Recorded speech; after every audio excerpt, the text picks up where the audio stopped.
Forget the swords and the channeling. Rand al'Thor's greatest struggle isn't with the Dark One, but with his own mind.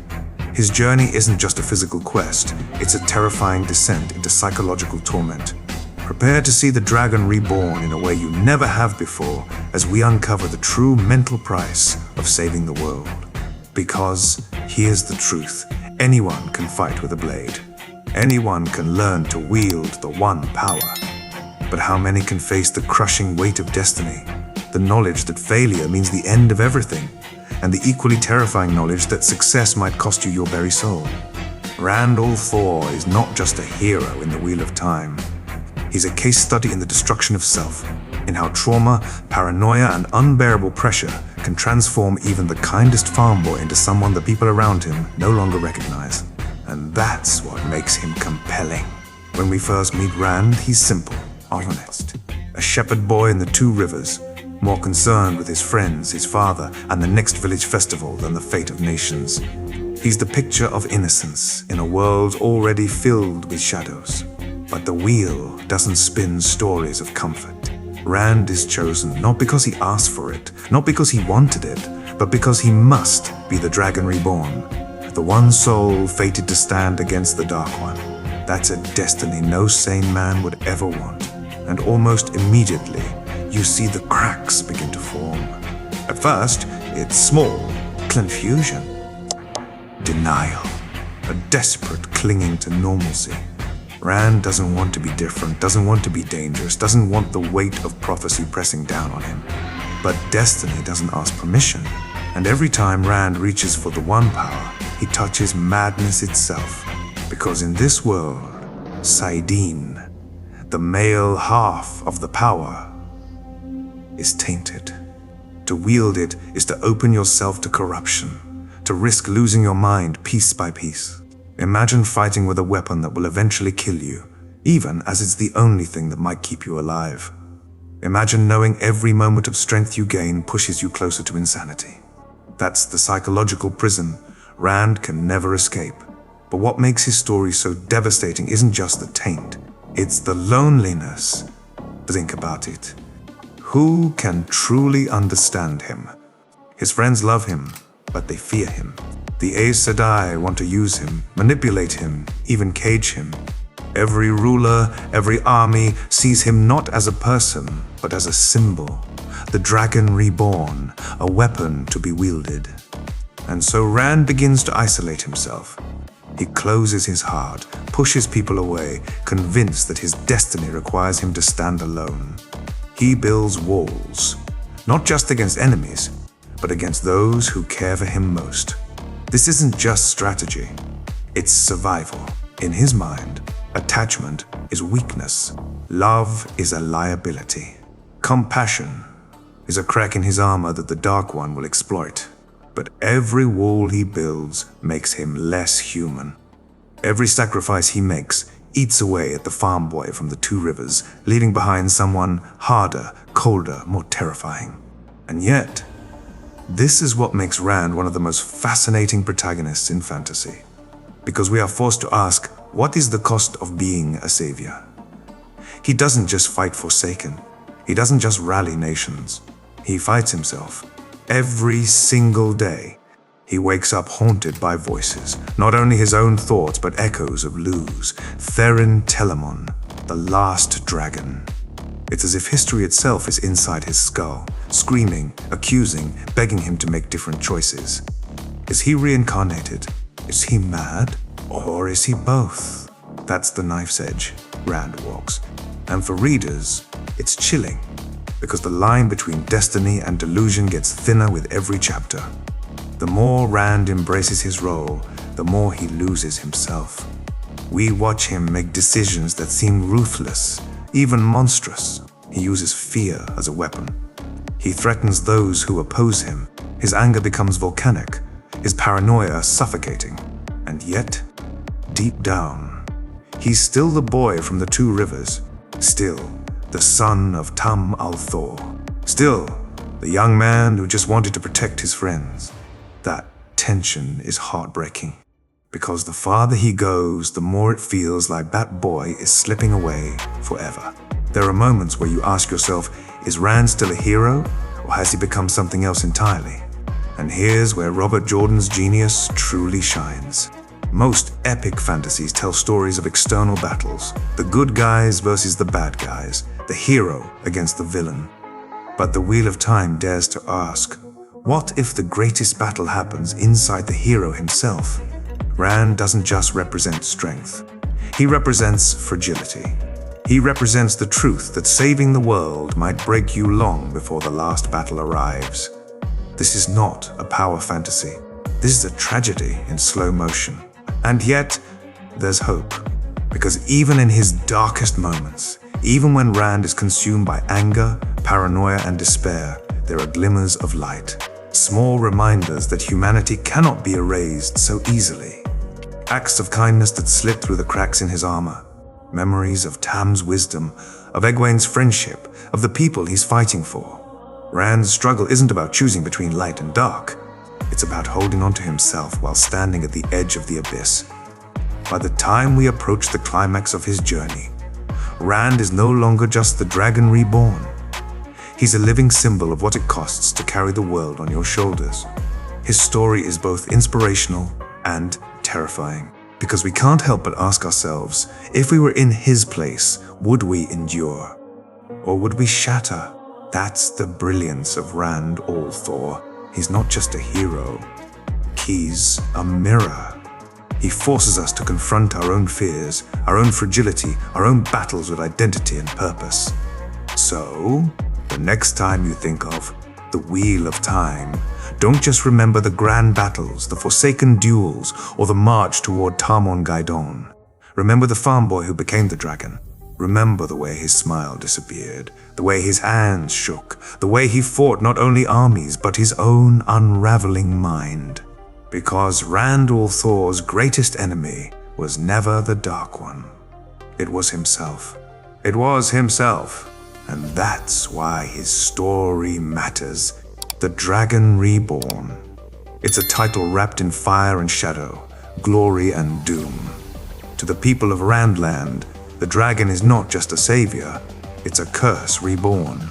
He is the man who will stand against the Dark One at the last battle, yes. But he is also destined to bring terror, destruction, and death. The prophecies do not paint a picture of a triumphant hero. They paint a portrait of someone crushed beneath a fate no sane person would accept. And for Rand al'Thor, the moment the words of prophecy begin to point in his direction, his world collapses. The early prophecies, a crown of thorns, born of a maiden, raised by the old blood. He shall be marked, and he shall break and remake and be the breaker of worlds. Even before Rand realizes the truth, prophecy isolates him. The Karaethon cycle. The collected prophecies of the dragon acts like a script he cannot escape. No matter where he turns, there is a line written centuries before that seems to dictate his path. Instead of a roadmap of hope, it becomes a cage. Think about the very first revelations. He was not just any boy from the Two Rivers. His birth was written in the stars. His mother was a maiden of the spear. His father, not the man he called Dad, but Janduin of the Aiel. The story of his origin tears away his identity, separating him from his people, his heritage, even from Tam, the man who raised him with love. From the start, prophecy doesn't give Rand purpose. It steals it.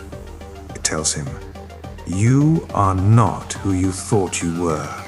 You are something more, and you will never belong again. Madness. A ticking time bomb.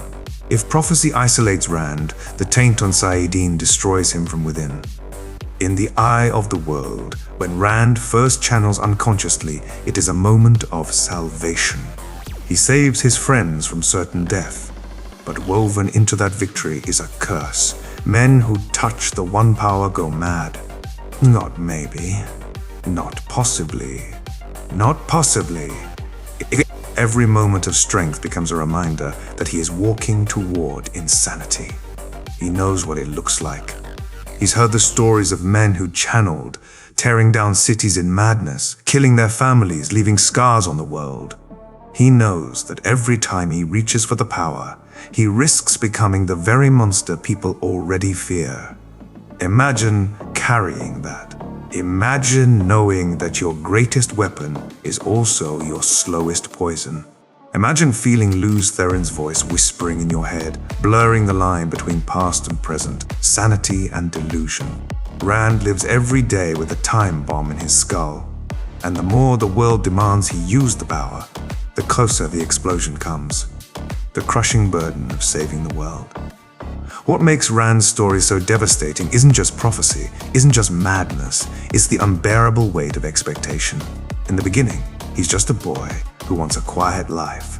He wants to marry Egwene, to help his father on the farm, to live in peace. But almost overnight, that possibility dies. Moraine's words in Eamon's Field change everything. The wheel weaves as the wheel wills. That line becomes Rand's prison sentence. He doesn't get to choose. The pattern has chosen for him. By the time he accepts, he is the Dragon Reborn. The entire world has already placed their bets on him. Nations expect him to lead them. Armies expect him to save them. The Aes Sedai expect him to obey them. And yet, at the heart of it all, Rand is still 19. A boy from a farming village suddenly forced to carry the knowledge that if he fails, the Dark One wins. This is the essence of his torment. He cannot refuse. He cannot walk away. If he puts down the sword, the world burns. If he fails to unite the nations, the last battle is already lost. Robert Jordan makes this weight clear again and again. Every death, every betrayal, every failure piles onto Rand's shoulders. The women he cannot save, the friends he pushes away, the kingdoms that resist him.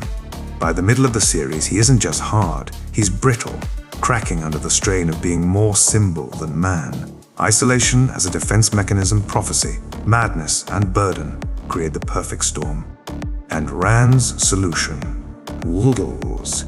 He convinces himself that love is weakness, that compassion will only destroy him. If everyone he cares for is a target, then the only way to protect them is to cut them off. This self-imposed isolation is what leads so many to see him as cold, ruthless, even terrifying. But that's the tragedy. Rand isn't heartless. He's bleeding inside. Every wall he builds is a desperate attempt not to crumble under the eyes of the world. He must be strong because if he breaks, there is no one else to stand in his place. And that is the true cruelty of prophecy. It demands a savior, but denies him the comfort of being human, a mirror of myth and reality. What makes Rand's story so enduring is how it echoes real mythological archetypes and yet deepens them into something painfully human.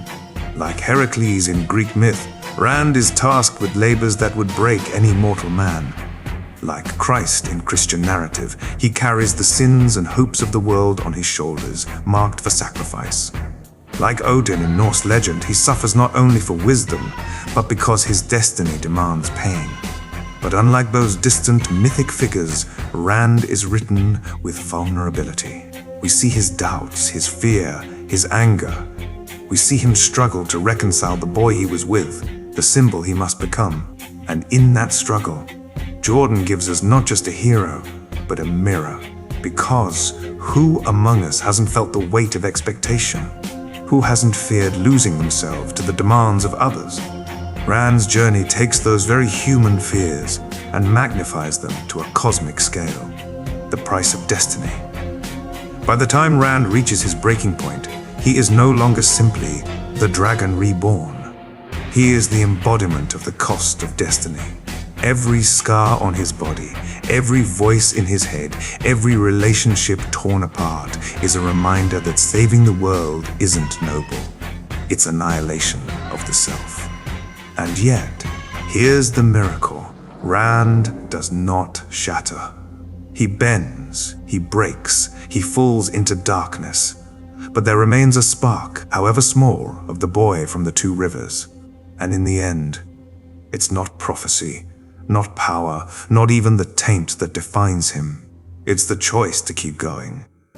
The dragon's prophecy is not a story of triumph, it's a story of survival. It's about carrying a weight no one should have to bear, and still taking one step forward. So when we talk about Rand al'Thor, don't just picture the blazing sword, the duels with Forsaken, or the final confrontation with the Dark One.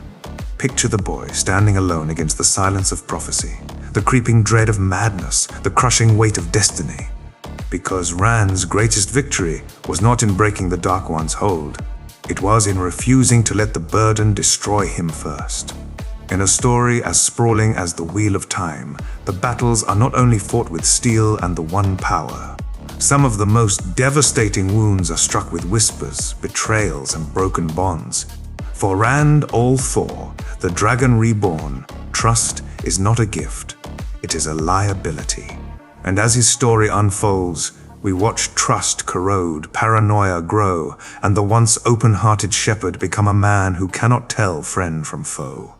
This is not just a tale of enemies on the battlefield. It is the story of how whispers and betrayals erode the very foundation of Rand's humanity. Friends and mentors turned pawns. Early in Rand's journey, trust is his lifeline. He has Tam, the steady hand of a father.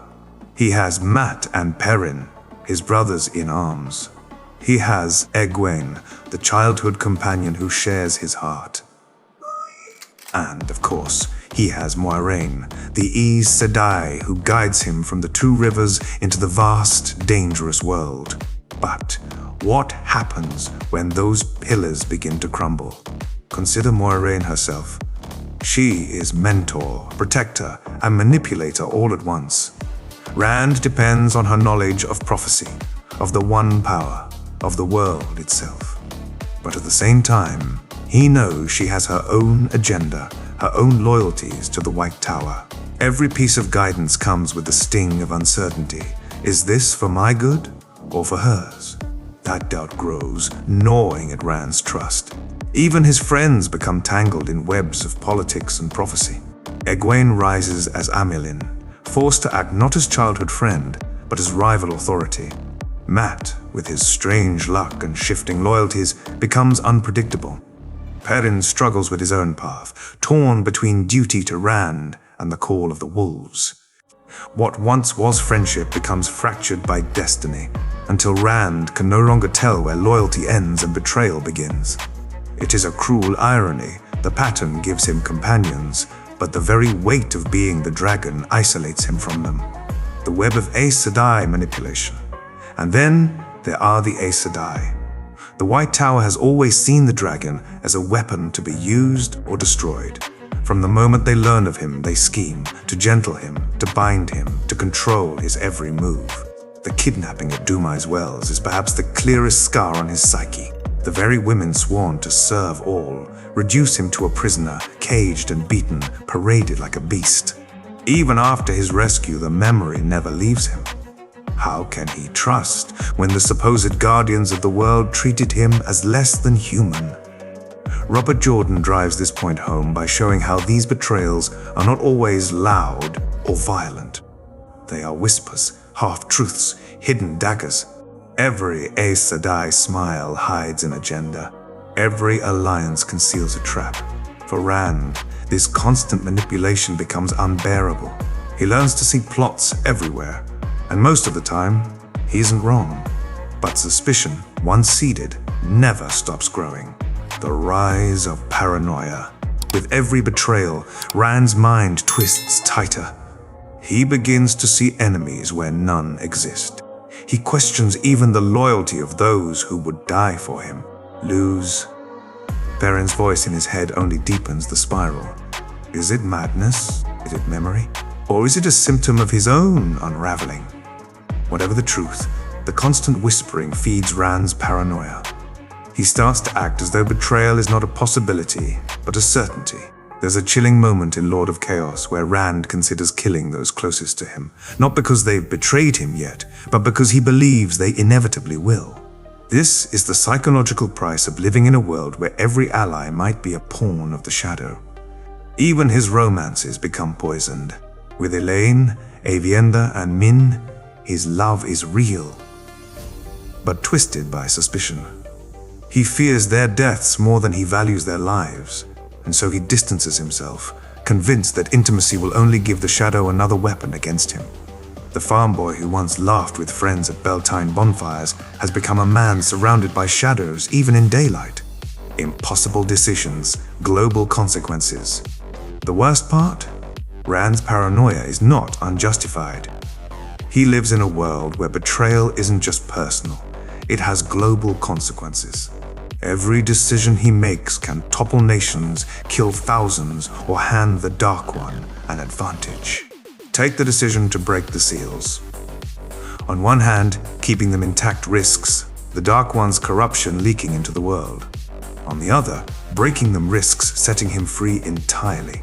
This is not a choice between good and evil. It's a choice between catastrophe and apocalypse.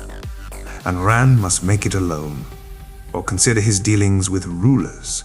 If he shows weakness, they betray him. If he shows strength, they fear him. Every alliance is temporary, every victory fragile. Trust becomes impossible because the stakes are too high. Robert Jordan repeatedly places Rand in these no-win scenarios, and each one erodes his humanity further. How can he remain the boy from the Two Rivers when every decision he makes leaves corpses in its wake? The shadow. Within, what makes Rand's story so haunting is that his paranoia is both flaw and survival instinct. Yes, it isolates him. Yes, it drives him toward tyranny, but it also keeps him alive. The shadow is insidious, infiltrating every level of society, turning friends into assassins, mentors into manipulators.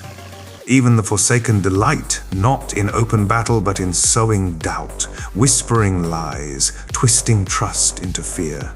By the time Rand faces the last battle, he is not just fighting the Dark One. He is fighting the erosion of his own soul, the hollowing out caused by whispers and betrayals, a hero crushed by trust's collapse. And yet, this is precisely why Rand al'Thor is one of the most compelling heroes in modern fantasy. He is not a shining knight whose trust is always rewarded. He is a man who learns painfully that trust is dangerous, that betrayal is inevitable, and that the only way forward is to harden himself to stone. But in that hardening lies tragedy. For every betrayal he anticipates, he loses a piece of his own humanity. For every friend he suspects, he distances himself from the very people who could save him. The erosion of trust is not just a theme in his story. It is the crucible that forges the Dragon Reborn. So when we think of Rand's journey, let's not only remember the duels with Forsaken or the fiery battles that lit up the skies. Let us remember the quieter, sharper wounds, the betrayals that cut deeper than any sword, the whispers that hollowed him out, the paranoia that turned friend into foe. Because in the end, the last battle was not just fought on the fields of Shaiol Ghul. It was fought in Rand's heart against the poison of mistrust. And his greatest victory was not in defeating the Dark One. It was in finding, at the very end, the strength to trust again.